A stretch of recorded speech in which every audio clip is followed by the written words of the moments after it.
What is up, guys? Welcome back to the channel. Hope you're having a great day, and welcome back to episode 17 of Sunday Morning Conversation, where we talk to business owners and content creators, large and small, in the TCG and trading card space about cards, content, and everything in between. If you'd like to be on a future episode of Sunday Morning Conversation, feel free to email me in the description below or on Instagram. Today we have a special guest, someone that I've been talking in email for months now, but your boy started getting a little too big for his own pants and neglected to get back to him for too long, but I'm glad he's finally here. We got David from Longwinggaming. David, man, how are we doing today?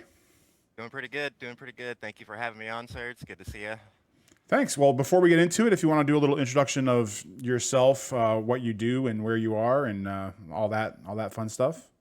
Sure. So my name is David. I'm the owner of longwinggaming.com. I run a website. I do streaming, rip and ships. I have an eBay, a Tcgplayer store where I do bulk, I do singles, buy collections. Usually try and do the rip and ship with some of the collections that I got and just do all different kinds of TCGs. So I do Pokemon, Magic, do One Piece here and there when I can pick it up. I got some white shorts. Buddy gave me some DBZ bulk that I've been working with. So kind of just working through all of it a little bit. How is DBZ bulk? I have a store that has like a metric crap ton and I keep getting worried about it, but it's like super cheap. It's actually not too bad. And I think it's one of those things because it got really popular and then DBZ, there's always DBZ fans. I think whether they're just trying to collect certain characters that they like or they're collecting artwork that they like, it's always done pretty well. Let's say he gave me like 500 cards because I was just bought a collection off him. He's like, just get these out of here. So I went through and I listed them, and like the first day I listed them, I sold like 15 cards right off the bat. I was like, all right, Dang. so this is something we can do. Okay, nice. Yeah, that's the extent of my anime library is Dragon Ball Z and then more Dragon Ball Z. I'm trying to get that changed. I just started watching Attack of the Titan or Attack on Titan, Nice. trying to find those like low barrier ones that everyone says is good, and then I'll start trying to get into a little more niche things. But I think we talked about it a little bit before we started. But you said you started your store in 2025.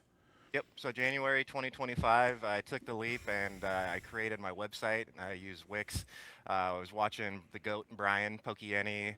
He had his playlist of how to start a website and everything from start to finish. So jumped into that and made the website. I used it as a store for a while, but then when I started streaming on a couple different platforms, Rip and Ship, and then I started doing eBay, Tcgplayer, it was a bit too much to have my inventory spread across all those platforms. So right now it's kind of just like a landing hub.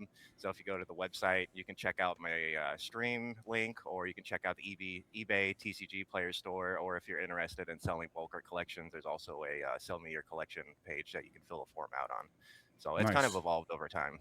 That's good. Was it just like 2025? You just like threw a bunch of money into it. How long have you been building up or grinding up to that moment where you made that decision? So I've been a collector off and on for pretty much my whole life. I got into Pokemon way back in the day, '99, when base set came out when I was a little guy. I actually still have some cards that I pulled and got when I was a kid. Like got the I can't see, stupid glare. Nice. First The promo. movie. Yeah. Yep, first movie Electabuzz. So I still have some of the ones that little Dave ripped. But I got back into it pretty heavy 2024. There was stuff all over the place. I would go through some big rip sessions. I'd collect a bunch of packs over weeks, and then did a big rip session on Christmas, did a big rip session on New Year's Eve. And at that point, so like, you know what, might as well just jump into it, see how it goes. I didn't actually start doing the bulk aspect until this year, January 2026. I got tired of having to be on camera all the time to make any income. So I had a bunch of bulk from just ripping packs, and I had buddies that were like, they just kept giving me all their bulks. Like, well, I got to figure out something to do with this stuff. So started on the Tcgplayer grind.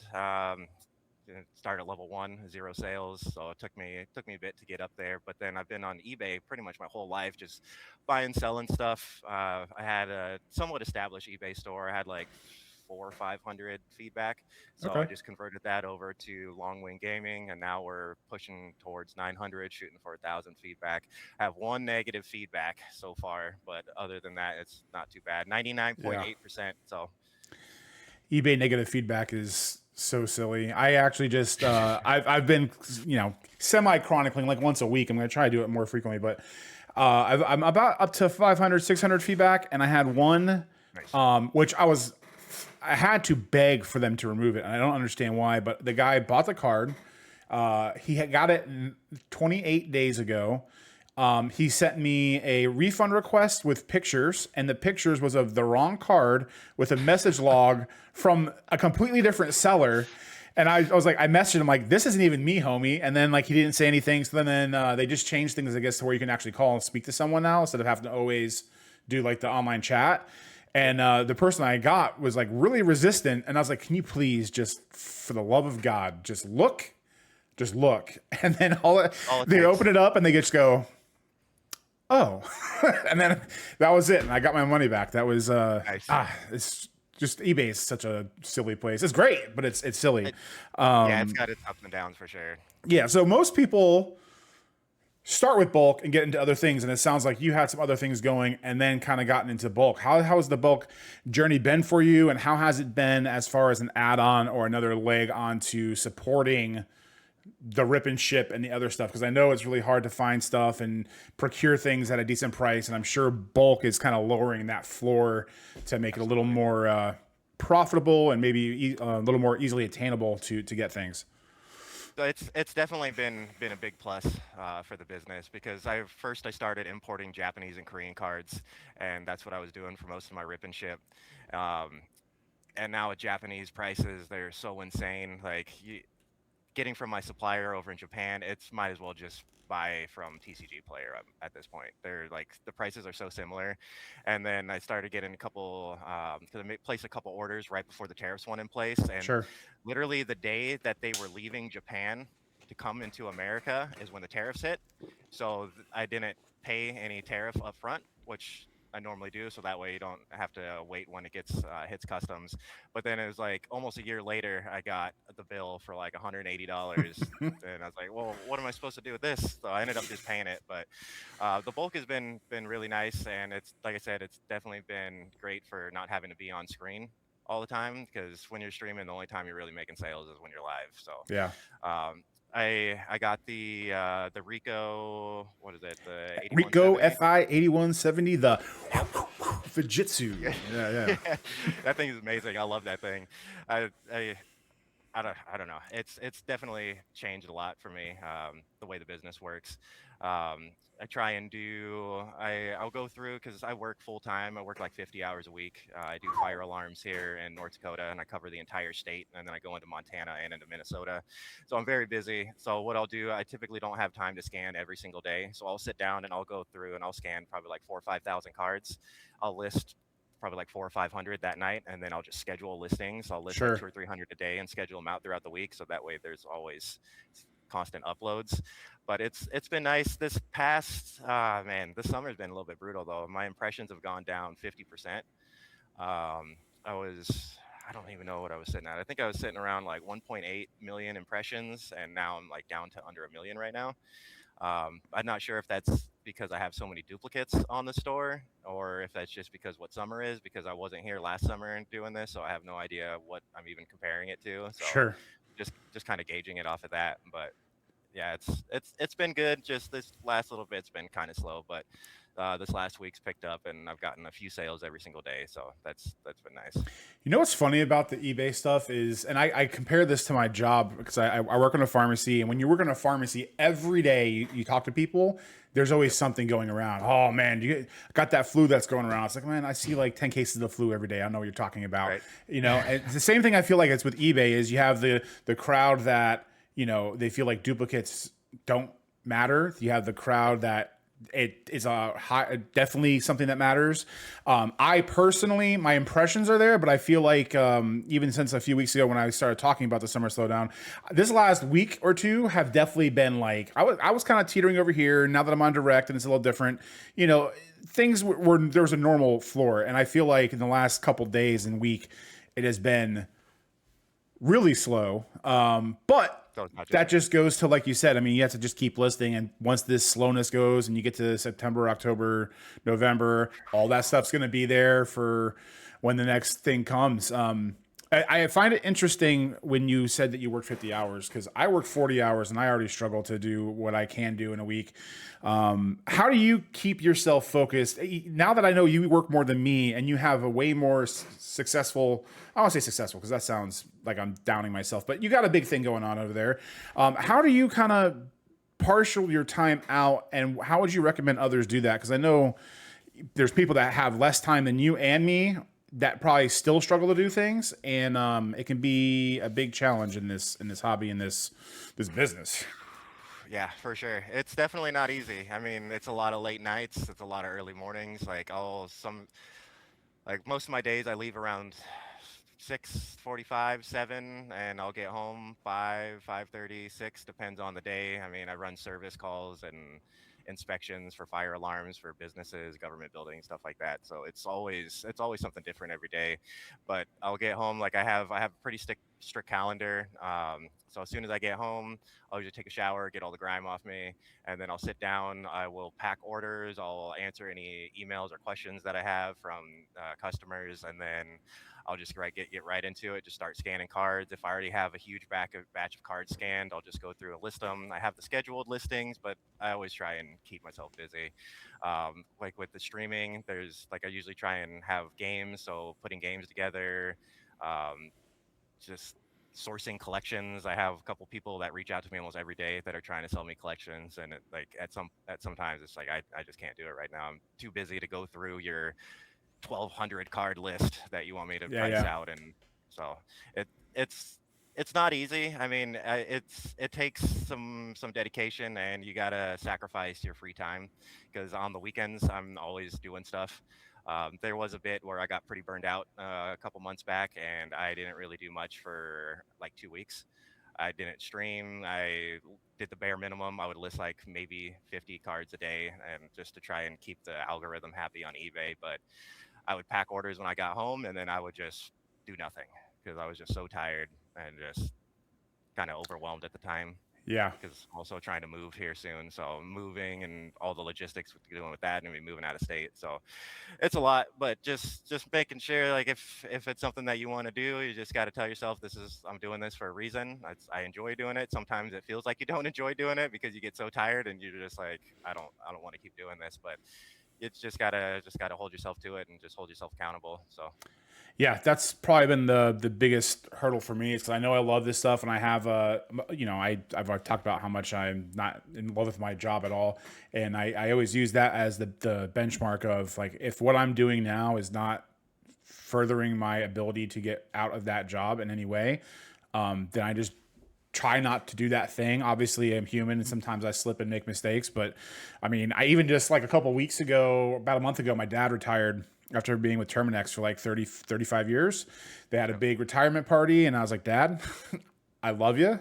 I'm going to stop by, but I'm stopping by for literally 5 to 10 minutes to say hi, hug you, and then I'm going to leave. And thankfully, him and his wife are very understanding with what I'm trying to do because I was living in their house for a few years while I was kind of getting rebuilt back up. But man, the number of shitty messages I got from family. You didn't stay for your.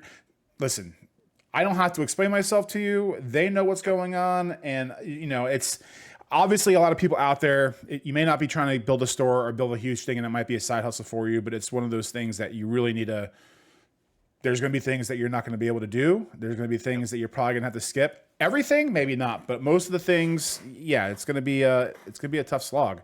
How do you Totally. kind of pick and choose what you choose to miss and what you choose to not miss? Because I'm sure at some point when you get into those lulls, you really want to do literally anything to get away.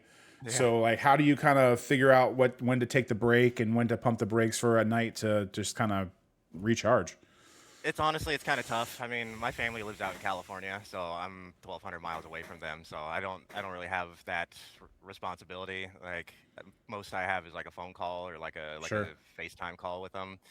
But it's really just comes down to once I feel completely overloaded, I just turn everything off and just turn off the noise, just pretty much put the blinders on and just I'm gonna watch TV tonight. I'm gonna play some video games, but it's so hard because like I know what I'm trying to do and I Yeah. know what I'm doing. And like when I'm not doing something that's pushing me towards that goal, I feel so guilty.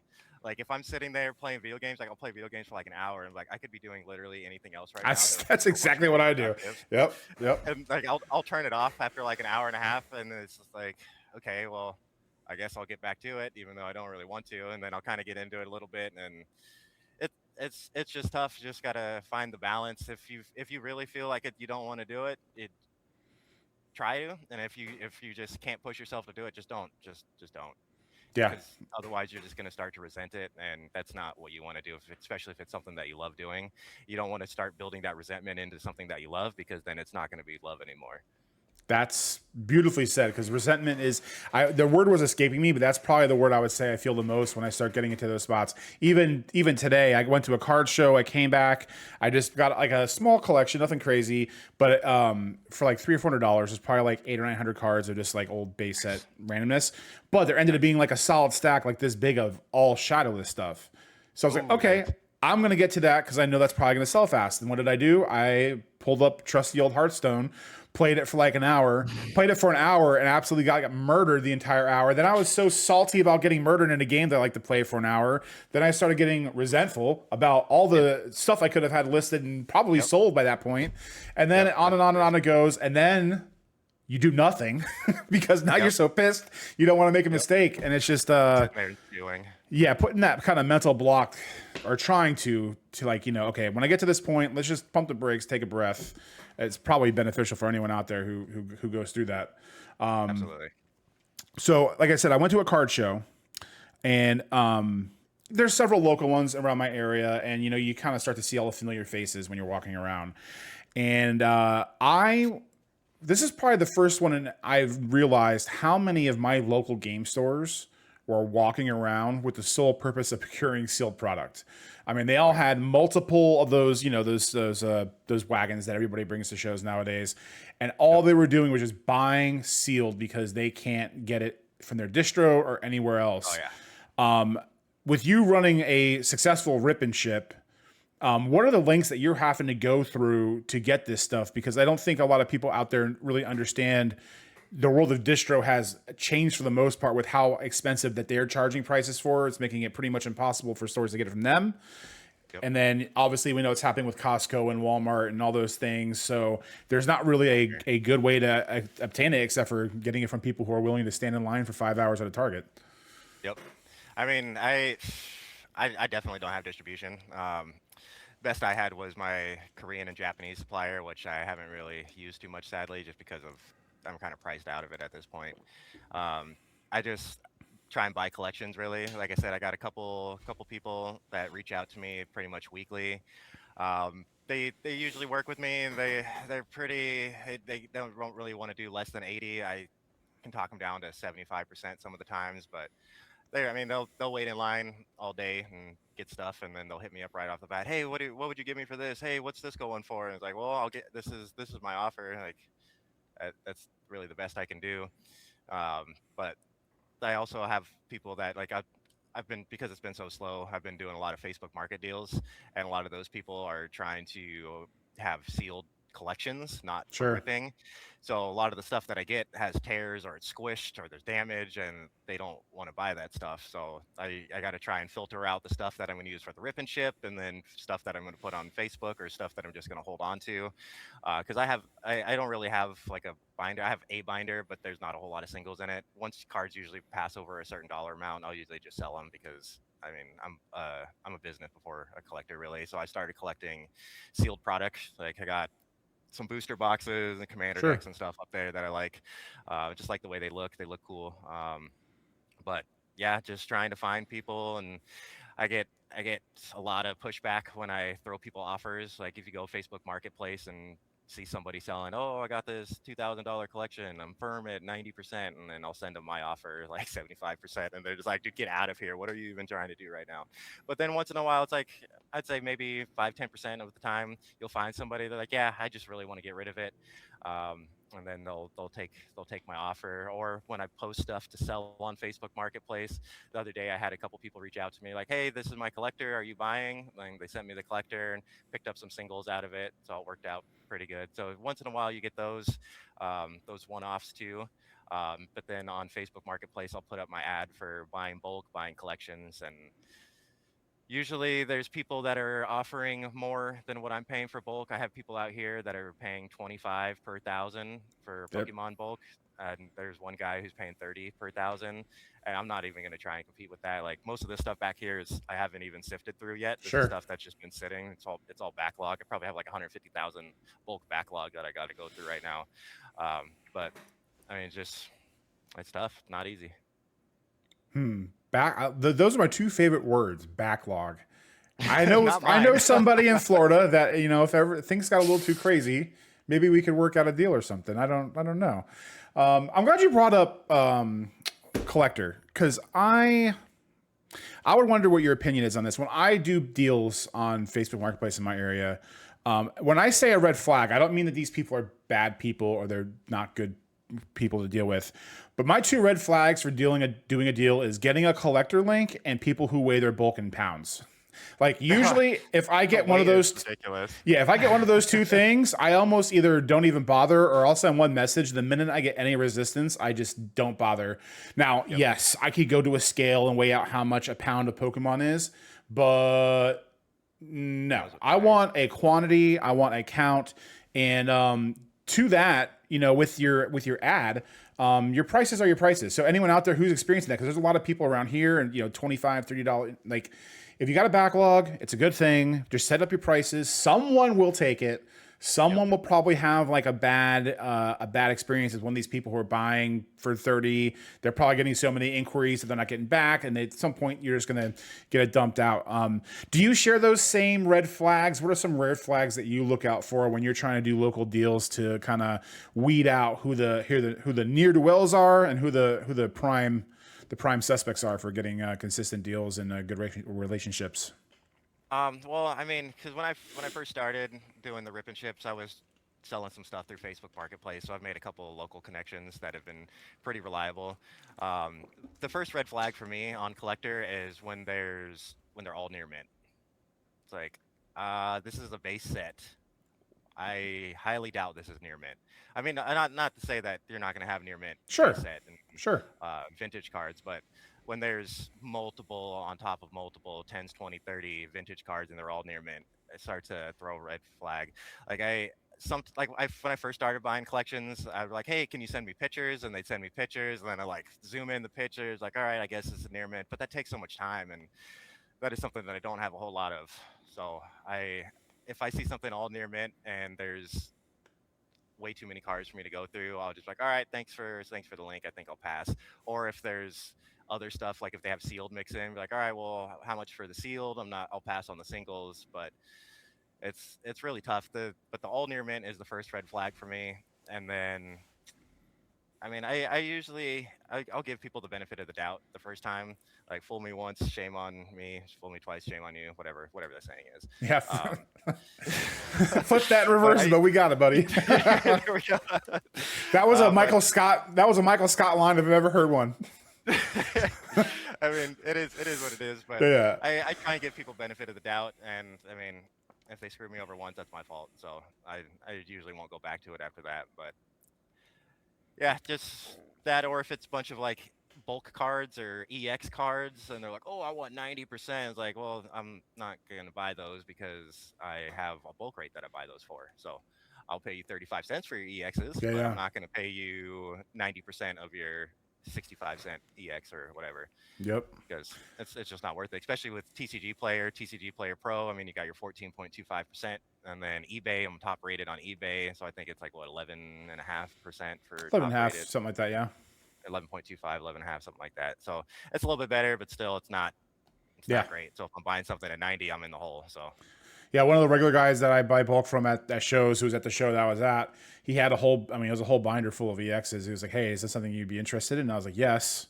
My rate's a little lower than some. I'm at 35 cents per right now, but I was like, yes, I'll just count the cards, 35 cents per. And he's like, you can't do like, 75 cents or whatever. And I was like, listen. And this is something I would suggest for people out there who are either getting started at or as things get more competitive, just be upfront and honest and break down the numbers. And I told them, hey, if I list this card at my floor price, which is $249, after fees, after shipping, after whatever, I'm walking away with maybe 70 cents if I pack like pristinely, which Yep. means I'm literally making 20 cents off of you. So it's not like I'm, you hear 2.49, you think you're making $2. No, I'm making literally a quarter. Oh So yeah. anything less than that, whatever. And then a lot of times they'll say no, but then, that's another area where someone might come back to you because they've, you broke it down for them. You're not trying to backdoor them or do anything super sneaky. Yep. Have you gotten into vending at all, or is that something that you've yet to touch on?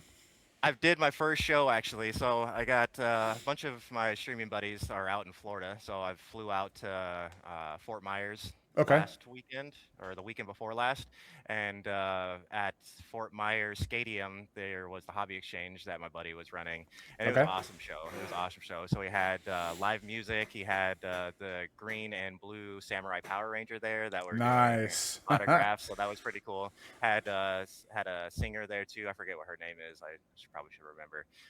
But yeah, so we had a whole island of 10 tables. There was 6 of us, 7 of us streamers that were out there. I initially just went to go help, but everybody's like, dude, you got to bring some product. You got to at least bring some product to pay for your flight down here. And so I brought a few things that didn't really.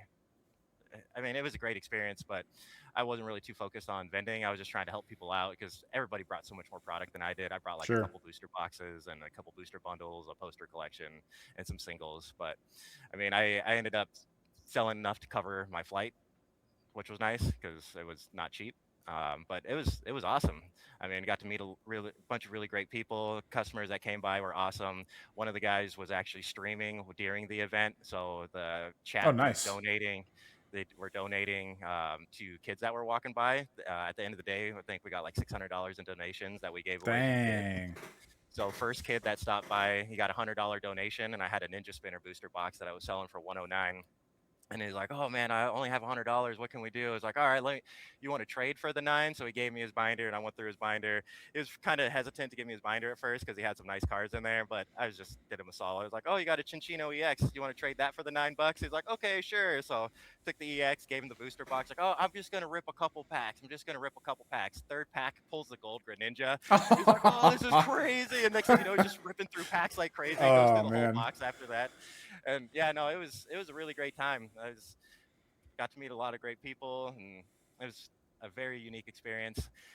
With how much I work all the time, I don't know if that's something I would want to do regularly Sure. because we were there at 6 and we left at 9 because I helped them set up and then I helped them tear everything down plus vending, and I was going around. Like most of the guys that were at our area didn't really have time to eat, so I was like, hey, you want me to go get you some food, get you something to drink? Like I just have this small section, and then I had another guy who was over there watching my stuff, so I just kind of went through and just took care of everybody, made sure that they were getting some food and some beverages and they weren't going too hard without refueling. So Sure. Yeah, I think once I have one in a PSA order in assembly right now. So once I get that back, I'm going to start getting back to it. But the issue I'm seeing, and I would wonder what your opinion on this would be, is that there's so many shows that are happening now, hmm and sometimes there's so many happening in somewhat close proximity on the same weekend yep, that they're not cranking like some local. Like not, these are strictly local ones. I'm not talking about like Collecticon or Card Party or yep, anything like that. But even the one I went to today, it was like a 250 table event, and it was not as busy as you would expect for a 250 table event. hmm So when I get back to it, especially with everything else going on in here, yeah, it's probably going to be like a once a month, once hmm every other week. Kind of pick like, okay, I know this one's usually pretty good. I know this one's usually pretty good. Because not only that, but like the table prices are starting to get crazy. I don't have yep, the money right now to be paying in advance $1,000 to $1,200 for 5 shows, 5 weekends in a row. yep.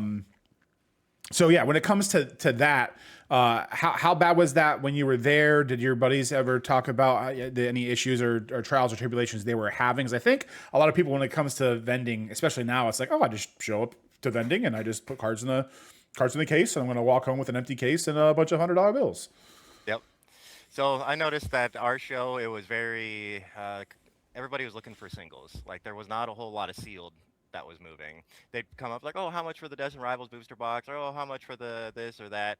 And not really too many transactions on sealed. Everybody was closing on singles though. And I only brought a handful of singles because I didn't really have a lot at that time. I was waiting for a big collection that I bought that went from Oklahoma to California and then was stuck in Oakland for like 2 weeks before it got to me. So I plan Dang. on having that for my show. I Were have the no idea singles why. all high end, or was it all just a plethora of one to $100, like literally everything? The ones that I sold or that I brought, or the ones that Well, people were buying. the people were buying in general. There was a it was a range. So Okay, people looking to fill out their binders. Like one girl was a Cramorant collector, so she just that's what's buying any up. Cramorant card. Yeah, any Cramorant card she could find. I had some of the first partner cards, so they were trying to finish out their collection of the first partner series one. One of the guys next to me, Pokinators, he's in our community of streamers. I forgot what he traded. He traded the Trikachu from Yeah. Ascended, and he got I don't even remember what he got. He traded it for like 15 nice IRs, SIRs that he ended up flipping shortly afterwards that same day. So he had a lot of really high end stuff. I mean, a lot more than I had, but Yeah. it was a nice mix. Some low end, high end, and I mean, people were coming through trying to trade like for not first edition, but like base set Charizards and stuff that were like PSA 8, PSA 7, PSA 9, or whatever. But it's like this is too rich for my blood. Yeah. Do you think I've noticed, especially in a lot of the vendor POVs I watch, there's a lot of people that are just like going up to people and just like, hey, can I buy all of your stuff or this, at the other? Do you think the increase in people trying to go for singles are people who's trying to take advantage of the uneducated buyer on platforms like Whatnot and other auction style things? I talked about this a couple weeks ago. I saw someone buy the full art Pikachu from Celebrations for $103 in auction, and I almost vomited. And as much as I know like capitalism rules, I don't know if I can handle that type of thing. Yeah, exactly. Like, Okay. so how many of those people during that day do you think were like just doing it to collect? Or they were just trying to procure, $1 start singles to potentially cash in on a, crazy uneducated person? I feel like most of ours, at least the ones that came to our table and that I interacted with, they were mostly collectors. They were just trying to fill out their binder. They were trying to finish their master set or whatever it was. We did have one vendor. He sent his little kid over here and is doing a trade up challenge. And he came over with full art Charizard, Mega Charizard X. And I forget what the other one was. And he's trying to do a trade up. And it's like, oh, what do you do for a trade up? Like, I don't have anything, unfortunately. Like all my stuff is less value than yours, unless you want to do a trade down. But I know that's not what you're Yeah. trying to do. So I sent him over to one of my other buddies, and he gave him the Meowth SIR from Perfect Order. And he went straight back over to his dad, handed it over to his dad. His dad looked at it, gives him a fist bump, and then he puts it right into his table to sell it. I fell for that. It was my second show. Oh man, I was so pissed. It wasn't even a crazy card. It was, I think at the time it was like, well, it's crazy now, but like the sleeping Pikachu illustration rare from Crown Zenith. I think I had a PSA 10. I think at the time it was like $120, $150. But anyway, nice little girl. I mean, a little cute little 4 or 5 year old. Hi, mister. I want that card. Would do any of these work? And it's like, no, I don't want any of those, but I can give you a deal. I can sell it for like whatever. And I don't know why it didn't click that something was going on, that this little 5 year old is coming by asking for $120 slabs. But it was a busy day. Yeah. Anyway, so she comes back with like $100 cash. And I'm like, no, I can't do that. And then at that point, I think it was the third time she'd come by, and I watched her, and she just goes right, maybe like 10 tables down. And then the dad's just like, I'm like, you mother, what is, so then she comes back with another slab, and I'm like, listen, no. I was actually I was probably more mean than I should have for a 5 year old, but the guy ended up caving and buying it for what I wanted. But yeah, he threw it right in his case. And that's literally the only reason why I won't do a trade up challenge. I want to help out a kid. If you want a free EX out of a binder, like fine, pick an EX out of a binder. But the 1 in 1,000 chance that that's going to happen, I'm not going to get hosed just so someone can try to, For sure. I can't even think of the word. It's just slimy. It's just like there's so many slimy things already. That's just not a necessity. Right, here, let me use my little kid to Yeah, to man. get me a little bit more profit. And then because after he got that Meowth SR, he came back with another card to do another one, and I was like, no, bud, sorry. And then he went back over to the other guy that gave him the car. He's like, nah, dude, you already got me one. Sorry, little Yeah, guy. You're yeah. gonna have to go somewhere else for that. Angle shoot. That's what we used to use that when we would play games and competitively. People who like kind of sleazy were trying to angle shoot for like little weaknesses that people would do and then like take advantage of them. Like that's like angle shooting 101 for like vending. Like Yeah. just be a little more weary about it. So in the little bit that you've done vending and in your rip and ship, I don't want you to necessarily tell me how much you make or your pricing, but maybe break down what to expect on what you can actually make doing one. Because especially now with product being as hard as it is to get, the margin, and I've even thought about this myself. Like I want to start one, but it's like I almost feel like at this point, if I start one, I'm just going to be starting one just to be a loss leader or just to break even, just to get my name out there to be able to open up opportunities to buy other stuff. Because if you're, for instance, I know this is a long question, but I'm going to set the stage and then you run with it. There's a site that I found, the Teal Mask Ogre Palm boxes, where you can get like 5 Temporal Forces and 5 Twilight Masquerade for $75. So $7.50 a pack, which is for today's market's probably not that bad. Yeah, that's not If you add, say, 30% to that, you're in the 10.50 range. And then after fees, shipping, whatever, you're talking like $8 or $9. You're making literally $1 a pack, assuming you even mark it up that high. Because I would imagine 30% is probably way too much anyway. For yeah, so for someone who's thinking like I'm going to start a rip and ship and I'm just going to start killing it, maybe a reality check for those, or maybe some little more down to earth expectations of what to expect when you're trying to procure and trying to make a profit when trying to start one. Well, it really depends on where you're gonna stream and what sort of fees you're gonna have. So like when I first started streaming, I was streaming on Drip Shop Live, which is almost 10%. I think it's like 8.9% plus 30 cents per transaction. So I mean, I when I first started, I was happy making 10% off rip and ship, 10% margin. So I mean, I had some packs that I had stored away that I was gonna rip for myself, and then I was like, no, we're not gonna do that. We'll just sell them. And then the Japanese and the Korean stuff was a little bit easier because there was more margin at that time. But I mean, it really depends on how you get your stuff, how much of it you have, and where you're selling. So it's like where I mainly stream now on Easy Live, where the fees aren't that bad. They're less than what Drip is, so I would say they're it depends on couple different things, but I think it's like 7% for most people. I've been That's not there. bad. I was one of their first TCG streamers, so I got grandfathered into a lower rate, which was nice.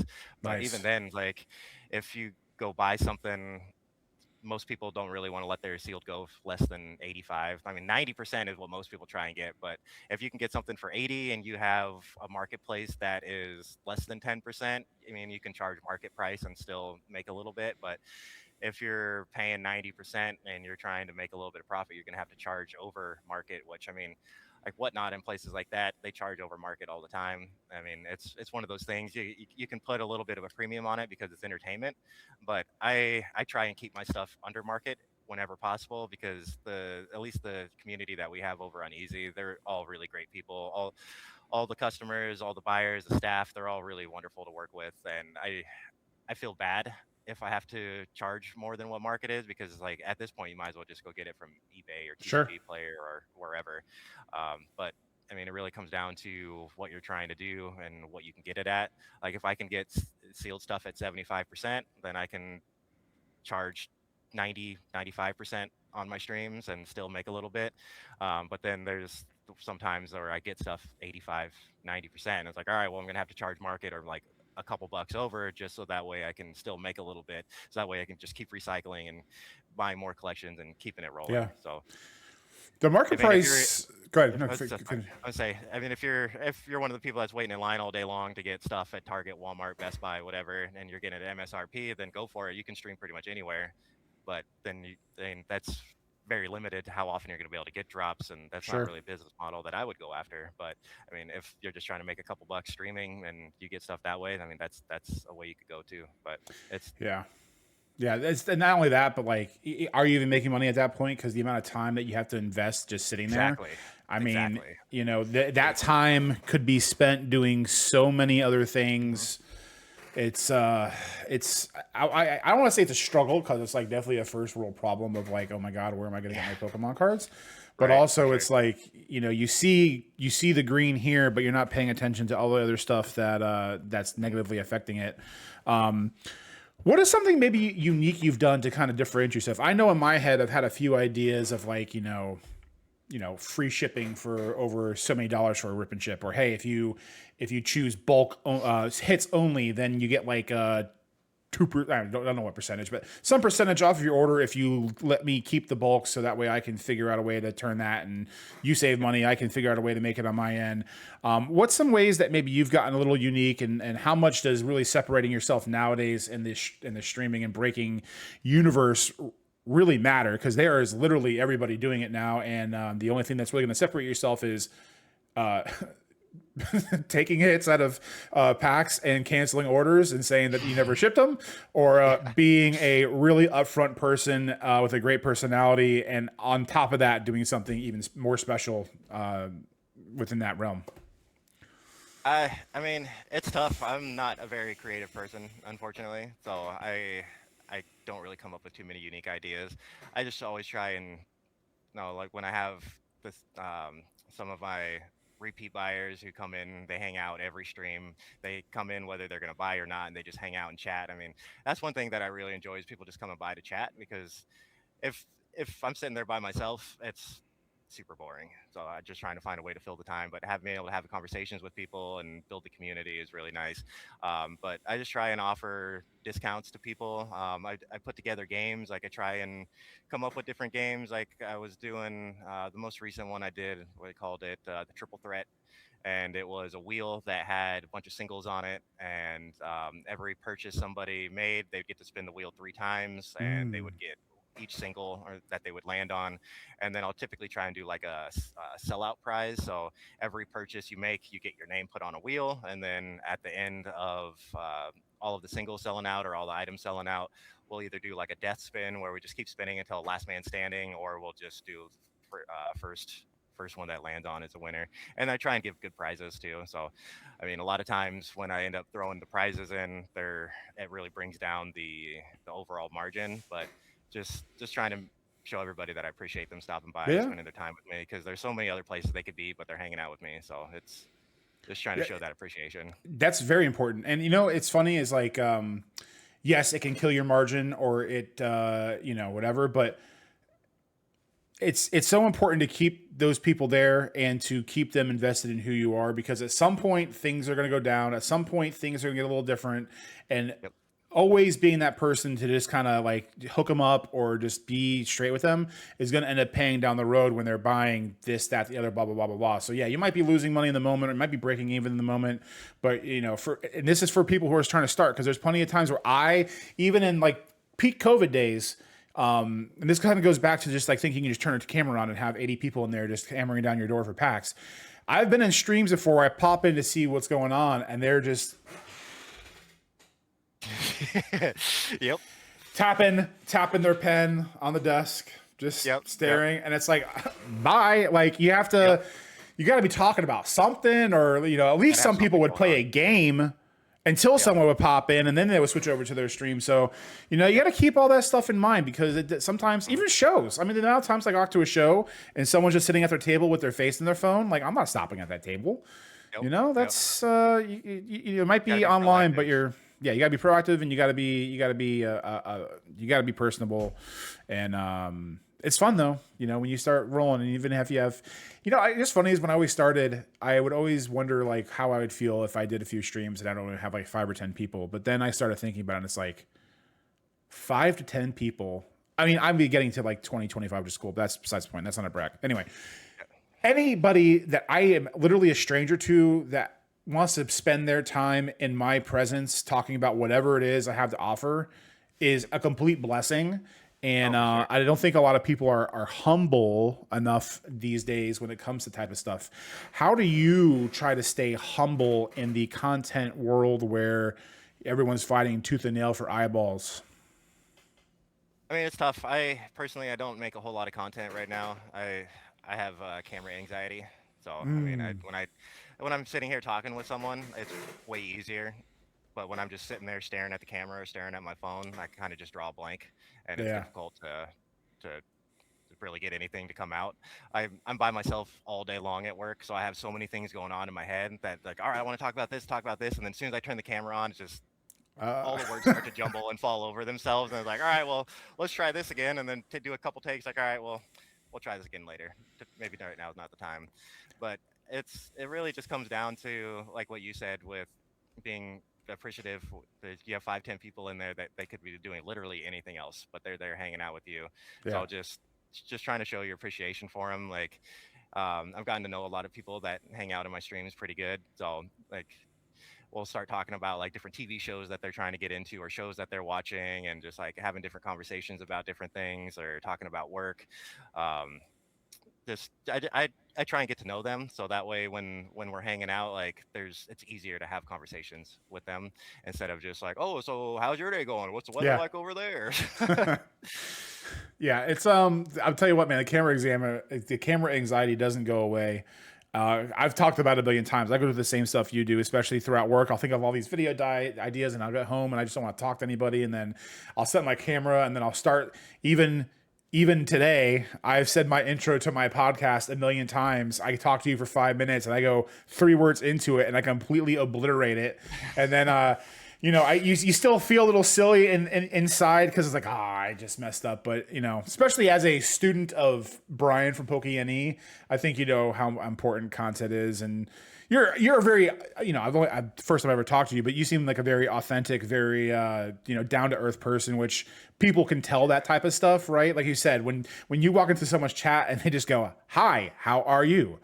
Yeah, robot How mode are you NPC. doing today?" Like you can tell who's like just doing it for show and who cares for the most part. So I would just give it a shot, man. The first one's gonna suck no matter what, so just do it. If not, for the low price of $4.99, I will record 1 minute of affirmations. That way you can play in your ear while you start recording, just so you feel like you got a buddy on your side.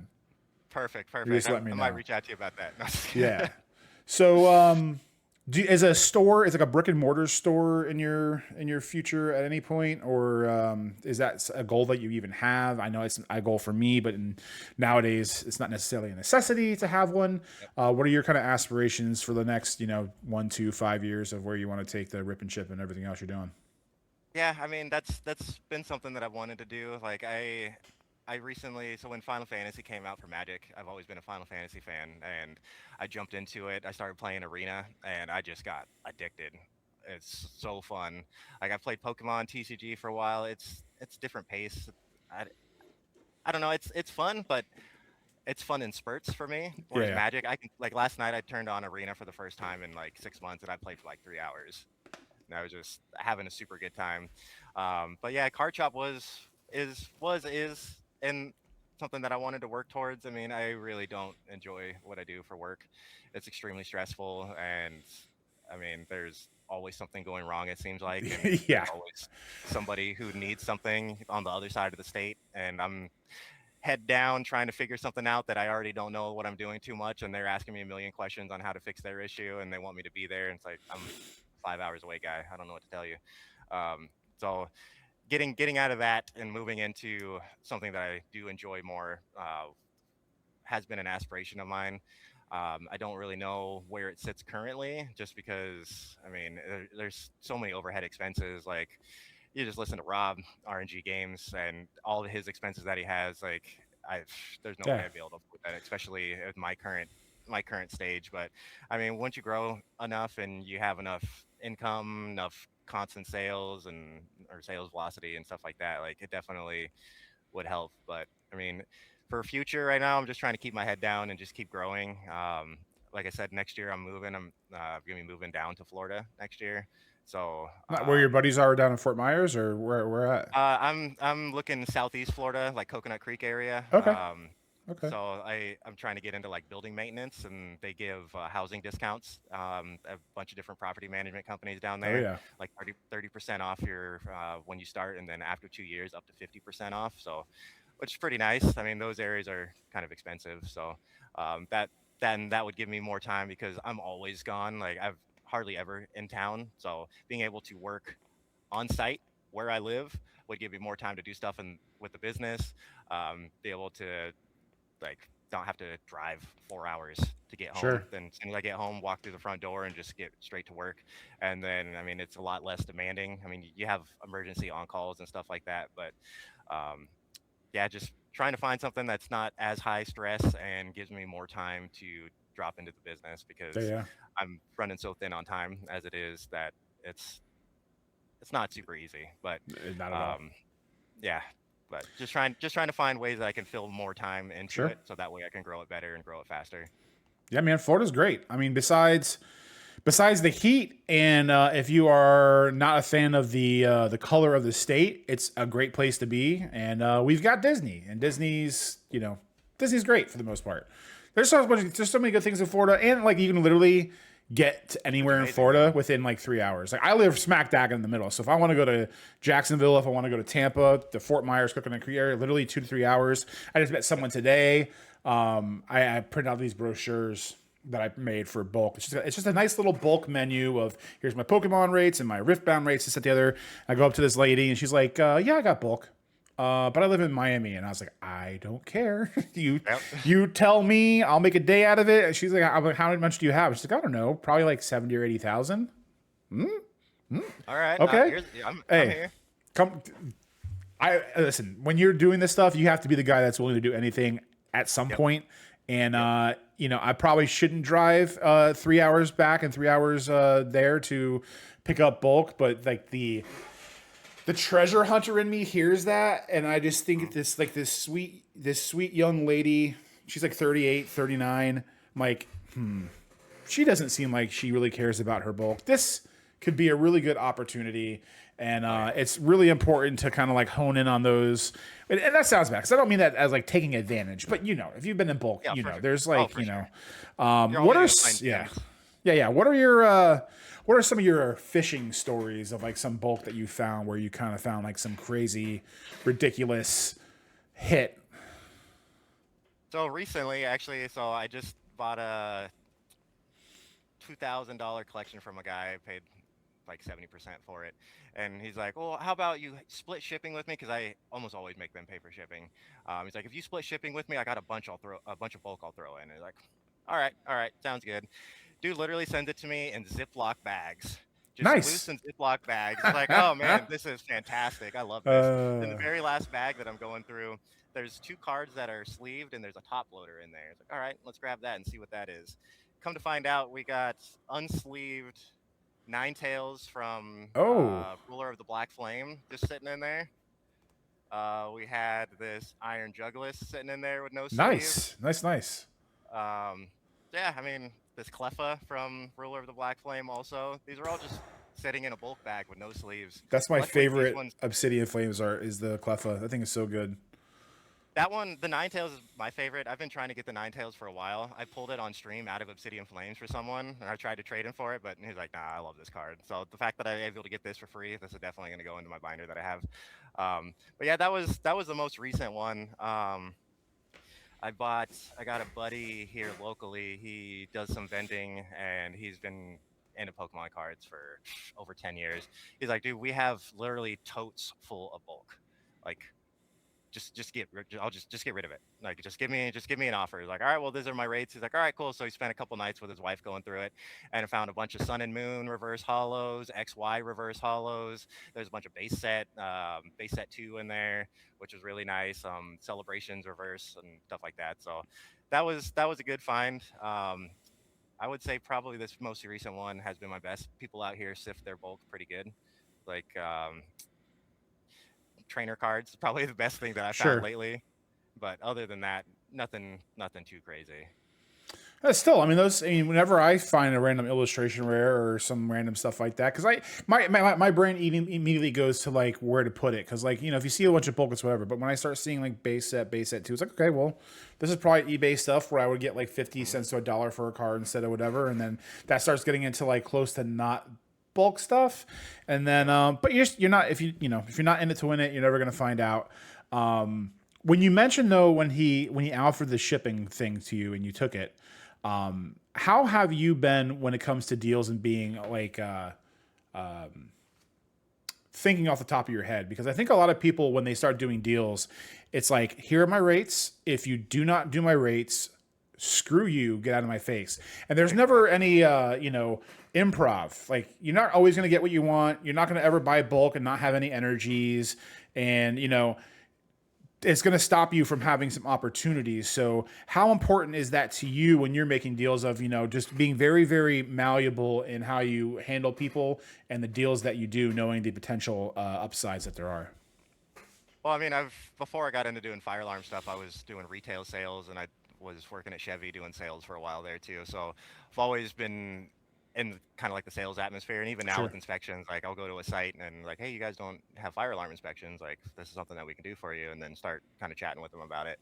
But over just being able to like overcome objections and just kind of just got to think on your feet, and like a lot of times if somebody's really really set on their prices, like 80%, like, oh well, what kind of bulk do you have? Oh well, I got all kinds of bulk. Why? It's like, well, I mean, if you're willing to throw the bulk in, I would consider doing your 80%. Like, how much bulk? Oh well, I got a couple 5 rows, or I got, I don't know, a couple boxes full. And it's like, all right, well, if you want to go through, count it out, and give me an idea, then I'd be willing to work with you on the rate. And just just being flexible with that. Yeah. That's really it. Just Yeah. keeping in mind, because like I mean, I'm a human just like everybody else. So I mean, and everybody's got to make money one way or another. So just Sure. keeping that in mind. Like, because I get decent rates on my rip and ship. So if it's like, all right, with these singles, I might be able to move on my stream, which I have a less fee rate on there. So I can still have some decent headroom to make some margin on that. So it's like, all right, yeah, I'll do the 80, throw in some bulk, and we'll work out shipping or something, and then that'll be fine for me. Yeah, I'm almost never married, even though I made a big old menu of my rates.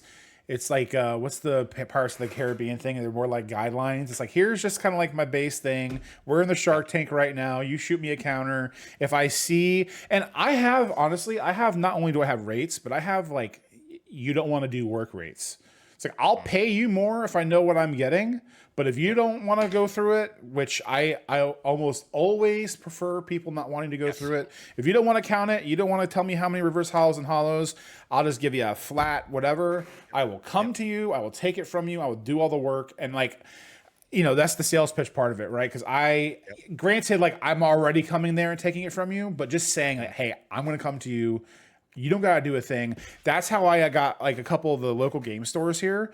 Yep. They would bulk out to like cool stuff in bigger stores. And when I first started getting into it, I was like, hey, do you have bulk? And they said, yeah. I'm like, listen, I will pay you their trade-in rate in cash, and I will come to you. You literally just have to open the door, tell me what to take, and I'll take it. And you don't have to spend an employee's time. You don't have to take your time. I will just show up and give you money. And the way you present things sometimes, even though it's pretty obvious, it can be a win. It can Oh definitely yeah. be a way to sneak in there, and the less friction that you can give someone in a deal, especially a store, is like a god. It's a godsend to them.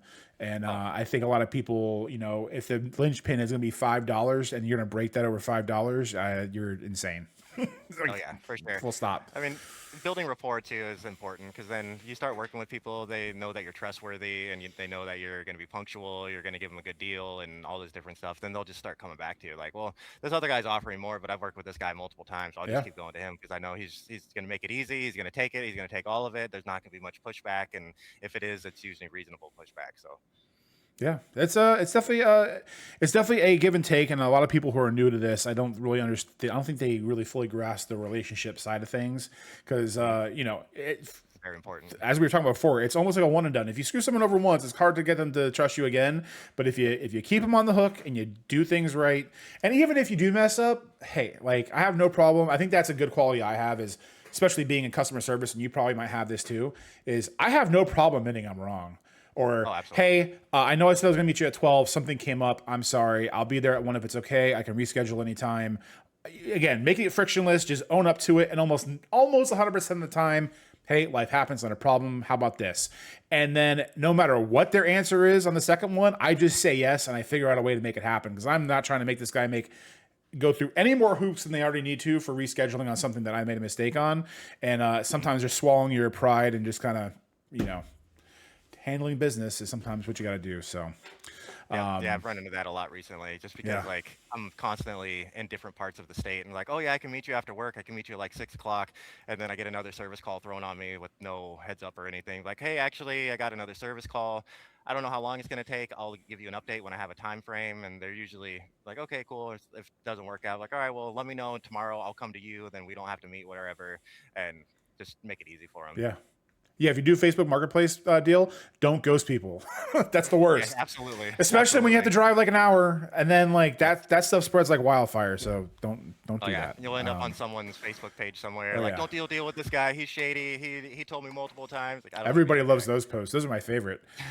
Those are like my politics posts. Like when politics posts come up, and it's like, okay, you type out what you want, and then you delete it so that way you don't get involved in it. That's what I do with scammer posts and little bickering about seal. That's like. Or people that complain about market price versus MSRP, it's like start typing, and it's like, okay, I'll delete it, and then I just get to watch the soap opera unfold, and it's like it's fantastic. But we're getting close to the end of it, so I usually at the end I like to offer, if you had anything that we didn't talk about that you wanted to bring up or discuss, if you had any questions before we will let you go for the day. Couple questions. So I know that you had your meeting with Sort Swift. How did that go?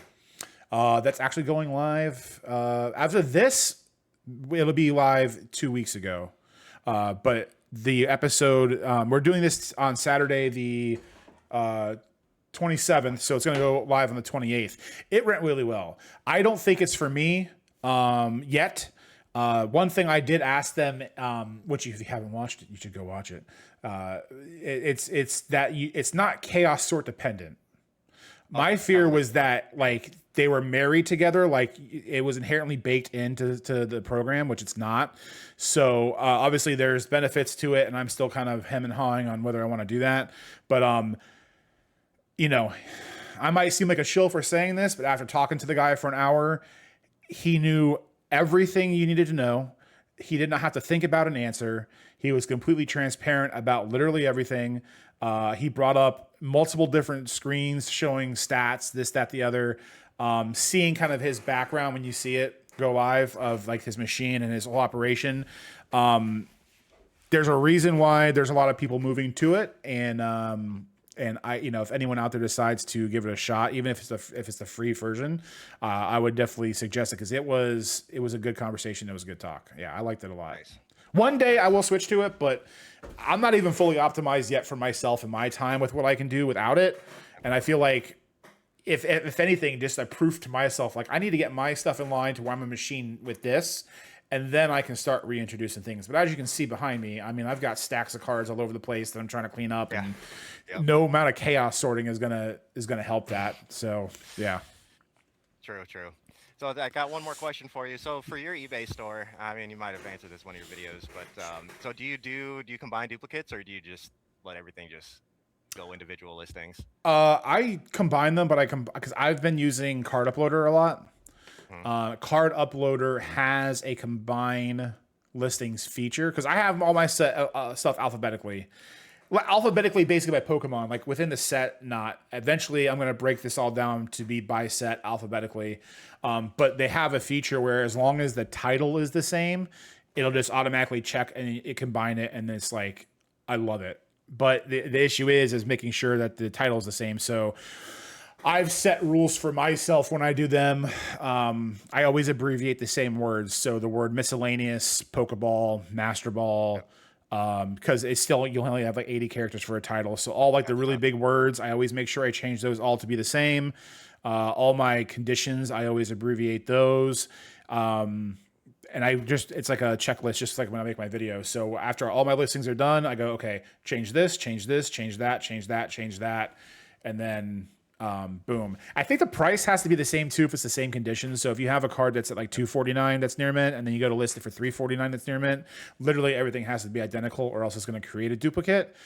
But even if you do end up with some after that, which I'm sure I do, it's not like a chaos sort where you've got like thousands of duplicates. So I'm sure it's not going to be that much of a hindrance, and you can always over time just search in I'm actually probably going to add it to my thing where I, every day or every weekend, just, pull up a letter or two and just kind of skim and see if there's any duplicates and edit them from there. But have you used Card Uploader at all or any of the platforms? Yeah, so I used TCG Automate for a bit. I switched over from that after some things Yeah. that I heard. Started using Card Uploader. It's really nice. I love that it's $9.99 unlimited Yeah. scans. It's amazing. Like you can't beat that.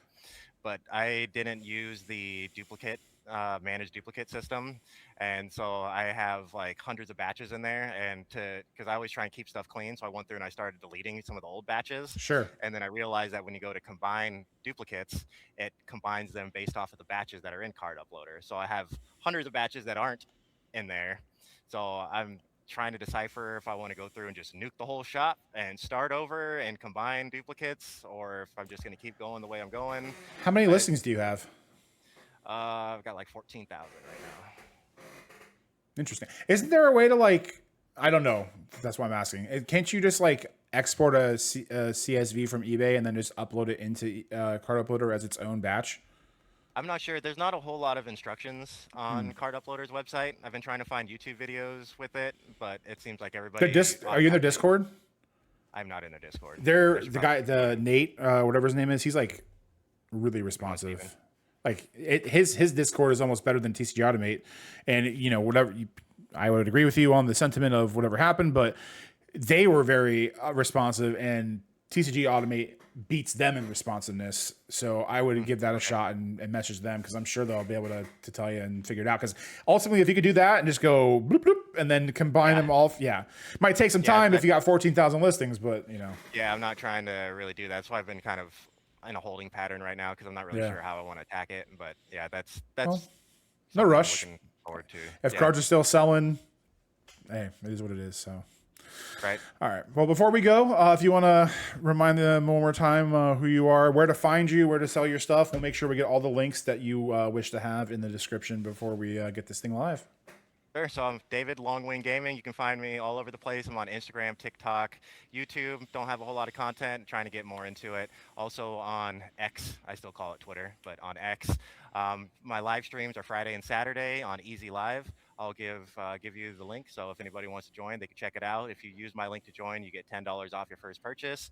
And it's a great community to hang out. Everybody's really nice. The streamers are great. And it's not like Whatnot. We have no scammers. Anytime we have anybody that comes in, they usually get vetted pretty hard, and they don't last very long if they are not of the right mindset. So sweet. Yeah, in 6 to 12 months, when you move to Florida, we'll have a Longwinggaming x Bronzgod collab somewhere in the deep south of Florida. Maybe rip some packs on an airboat in the Everglades or something.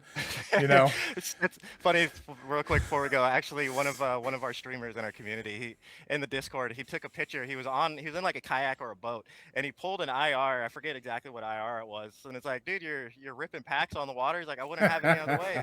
I was like, just imagine you pulled a God pack and then Mother Nature used a gust and it just goes all over the place. That would be miserable, but I'm sure if he's a content maker, I'm sure that would hit a couple 100,000 views on a short or something. So for sure. Oh yeah, man. Gold, I loved it. Well, yeah, it was absolutely. Yeah, man. It was great talking to you. I hope you guys enjoyed. That was Sunday morning conversation. We'll see you in the next one, and have a good one. Take care. Bye. Thanks, guys.